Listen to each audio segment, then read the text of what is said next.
శ్రీకాకుళం జిల్లాలో దివ్యాంగురాలిపై టీడీపీ కార్యకర్త వరిసి భాస్కర్రావు లైంగిక దాడికి పాల్పడ్డాడు. ఇంటి పనికి వచ్చిన దివ్యాంగురాలిని గర్భవతి చేశాడు. పలాస మండలం పెదంచెల గ్రామంలో ఈ ఘటన చోటు చేసుకుంది. నానమ్మతో బాధితురాలు కలిసి ఉంటోంది. పెద్దల సమక్షంలో రాజీ కుదుర్చుకునేందుకు నిందితుడు వరిసి భాస్కర్రావు యత్నించాడు. కాశీబుగ్గ పోలీసులకు బాధిత కుటుంబం ఫిర్యాదు చేసింది. ఇదే అంశానికి సంబంధించి మరింత సమాచారం మా ప్రతినిధి సునీల్ అందిస్తారు. సునీల్, కార్తీక్, శ్రీకాకుళం జిల్లా పలాస నియోజకవర్గంలో రోజు రోజుకి దారుణమైన ఘటనలు చోటు చేసుకుంటున్నాయి.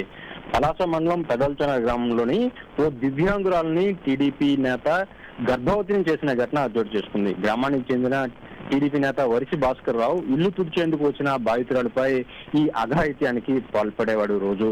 అయితే పెదంచెల గ్రామానికి చెందిన దివ్యాంగురాలు తల్లిదండ్రులు హైదరాబాద్ లో వలస కూలీలుగా పనిచేస్తుండగా ఆమె నాన్నమ్మతో కలిసి ఇంటి వద్దనే ఉంటుంది. అయితే బాధితురాలు ఇంటి సమీపంలో ఉన్న భాస్కర్ రావు ఇంటి తుడిచేందుకు నిత్యం వస్తూ ఉండేది. ఆ సమయంలో బాధితురాలను బెదిరించి గత కొన్ని రోజులుగా భాస్కర్ రావు ఆమెపై లైంగిక దాడికి పాల్పడ్డాడు. ఫలితంగా ఆమె కొన్ని రోజులుగా అనారోగ్యం పాలైంది. ఈ నేపథ్యంలో అనుమానం వచ్చిన నాన్నమ్మ ఆసుపత్రికి తీసుకువెళ్ళగా వైద్యులు పరీక్షించి ఆమె గర్భవతి అని తేలడంతో బోరున వెనుపిలిచింది.